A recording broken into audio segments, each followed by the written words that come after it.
خوب، اس کے بعد جو سوال ہے وہ یہ ہے کہ کیا نماز میں مختلف قرآنی سورے دیکھ کر پڑھ سکتے ہیں؟ دیکھیں، نماز میں کسی چیز کو دوران نماز پڑھنا یہ مکروہ ہے، مثلا لکھی ہوئی کوئی چیز پڑھنا یہ مکروہ ہے۔ اس میں فقہا نے قرآن کو بھی شامل کیا ہے، یعنی اگر کوئی قرآن دیکھ کے سورہ پڑھ رہا ہے تو میکسیمم جو ہے وہ مکروہ ہے، نہیں ثواب تھوڑا کم ہو جائے گا۔ اللہ فرض کریں نماز جعفر طیار کے بعد سورے ایسے ہیں کہ بعض لوگوں کو نہیں یاد، تو وہ یاد نہ ہونے کی وجہ سے اتنی فضیلت والی نماز کو، اور ایسی جگہوں پہ جہاں پہ تاکید بھی بہت زیادہ ہے جیسے ائمہ کے حرم میں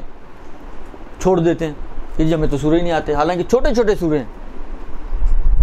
تو چھوڑیں نہیں، دیکھ کے پڑھ لیں۔ چھوڑنے سے تو کچھ بھی ثواب نہیں ملے گا نا،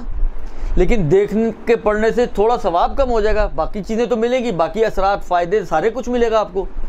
صرف مثلا فرض کریں 1000 نیکیاں اگر ملنی تھی تو آپ کو مثلا فرض کریں 800 نیکیاں مل گئیں، لیکن وہ 800 تو مل رہی ہیں، چھوڑنے سے تو وہ 800 بھی ہاتھ سے جائیں گی، پلس اور جو دوسرے اس کے اثرات اور بینیفٹس ہیں وہ بھی آپ کے ہاتھ سے جائیں گے۔ تو اس لیے عبادت میں اگر کہیں مکروہ بن بھی رہا ہو تو اس مکروہ کی وجہ سے اس عبادت کو چھوڑے نہیں، کر لیں تاکہ اس کے باقی بینیفٹس تو حاصل ہو سکے انسان کو۔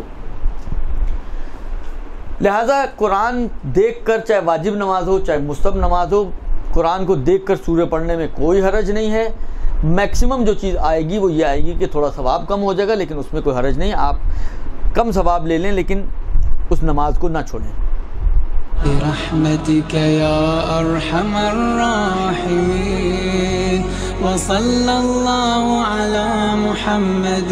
وآله الطاهرين